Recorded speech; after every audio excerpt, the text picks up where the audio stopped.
स्वागत है आप सबका। मैं Vivek Bindra, international motivation speaker, leadership consultant and CEO coach. कुछ चिंतित चल रहा था पिछले कुछ दिनों से इस इंटरनेशनल साजिश को लेके, सोचा आप लोगों के लिए एक वीडियो बना दूं। रोज देख रहा हूं चाइना हमारे देश को बॉर्डर पे और बिजनेस में दोनों तरह से ठोक रहा है। बॉर्डर के बारे में तो आजकल आप टीवी और न्यूज़पेपर में देख ही रहे हैं। बिजनेस के उसकी होशियारी के कुछ ऐसे उदाहरण दूंगा, बुद्धि चकरा जाएगी। ये जरा उदाहरण देखेंगे ध्यान से। चाइना से मैंने कुछ सीखा। दुनिया भर में गूगल का ब्राउजर क्रोम पहुंच गया, चाइना ने घुसने नहीं दिया। यूसी ब्राउजर चला रहा है अपना। सारी दुनिया सर्च इंजन के लिए गूगल का इस्तेमाल करती है, चाइना आज भी बाइडू का इस्तेमाल कर रहा है। स्टडी किया तो मेरी बुद्धि चकरा गई। 2.25 बिलियन यूजर्स व्हाट्सएप इस्तेमाल कर रहे हैं, वो घुसने नहीं दिया व्हाट्सएप को। क्या कहते हैं, वीचैट ही इस्तेमाल करेंगे। चाइना के लोग देशभक्ति को लेकर बहुत मजबूत हैं। अपने देश के home grown online entrepreneur Jack Ma को सपोर्ट करने के लिए, अलीबाबा को बढ़ाने के लिए आज तक अमेज़न को घुसने नहीं दिया इन लोगों ने चाइना में। लगभग दुनिया के सभी देश जीमेल को एक्सेप्ट कर रहे हैं, लेकिन ये अभी भी ऑयल क्यूक्यू का इस्तेमाल कर रहे हैं। फेसबुक ने जीत जान कर जोर लगा लिया। दुनिया की सबसे बड़ी पॉपुलेशन चाइना में थी। फेसबुक सोचा चाइना में बड़ा धंधा मिलेगा। चाइनीज लोगों ने होम ग्रोन एंटरप्रेन्योर को डेवलप किया, renren.com लिया, फेसबुक को घुसने नहीं दिया। आप इस्तेमाल करिए ना ट्विटर, वो तो वाइबो इस्तेमाल कर रहे हैं। यूट्यूब का अपना ही वर्जन निकाल दिया, यूकू। अपने देश के इंडिविजुअल्स और कॉर्पोरेट की बढ़ोतरी और बेहतरी के लिए पूरा देश इकट्ठा खड़ा हो जाता है इनका।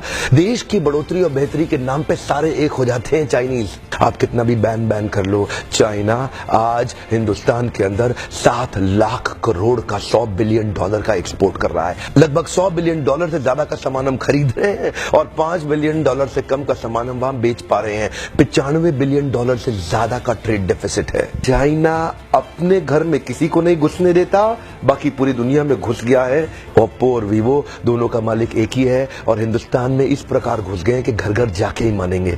Electronic goods, machinery, organic chemicals, iron and steel, transport equipment, medical pharma products, textile and yarn fabric, सब कुछ तो हम चाइना से लेने को तैयार हो गए हैं। अब ये जिम्मेदारी केवल हमारे देश की सरकार की नहीं रहेगी कि वो बॉर्डर पे लड़ती रहे। अब ये जिम्मेदारी हर भारतीय की हो गई है कि हम अपने व्यापारियों को उठाएं और मिल करके एक हो जाएं। देश की जनता को एक होना बहुत जरूरी है। अगर देश में खुशहाली आएगी तो फायदा सबका होगा। देश में खुशहाली आएगी तो फायदा सबका होगा। आज एक ऐसे व्यक्ति की बात करूंगा जिसके बारे में मैंने पढ़ा तो मेरी बुद्धि चकरा गई। मेजर ध्यानचंद, ये हॉकी के जादूगर माने जाते थे। इंडिया की टीम को हॉकी में वर्ल्ड कप में एज ए कैप्टन ये लीड कर रहे थे। जर्मनी ओलंपिक्स फाइनल अपने होम ग्राउंड के अंदर जर्मनी को जब रौंद दिया तो हिटलर वहां से चला गया। शाम को ध्यानचंद को अपने घर में बुला के पूछा, तुम एक्चुअली करते क्या हो हॉकी के अलावा? तो बोले, मैं लांस नायक, सूबेदार, एक छोटा सा सिपाही भारत की आर्मी में हूँ। तो उसी समय जर्मनी के तानाशाह हिटलर ने उनसे कहा, सुनो एक काम करो, जर्मनी से हॉकी खेलना शुरू कर दो, मेरे देश में आ जाओ, तुम्हें आज ही एयरफील्ड मार्शल बना दूंगा। वैसे भी तुम अपने देश के अंदर तो लांस नायक, सूबेदार,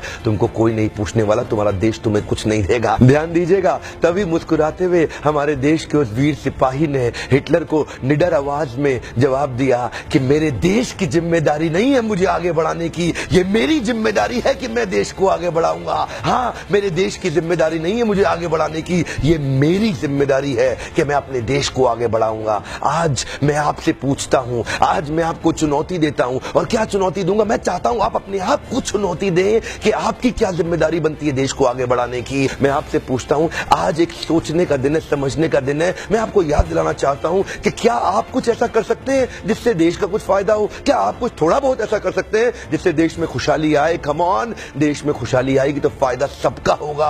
आज कम से कम कुछ छोटी सी पहल करिए और अभी लिखिए कि आप अपने देश के लिए क्या करना चाहते हैं। इस वीडियो को दूर दूर तक फैलाइए, पूरे भारत में फैलाइए, ताकि हम हर भारतीय को इंस्पायर कर सके अपने देश के लिए कुछ करना। इंटरनेशनल साजिश बहुत तेज चल रही है। हर देश का आदमी अपने देश की रक्षा और उसको बढ़ाने के लिए लगा हुआ है। आज मैं और आप क्या कर सकते हैं, एक सोचने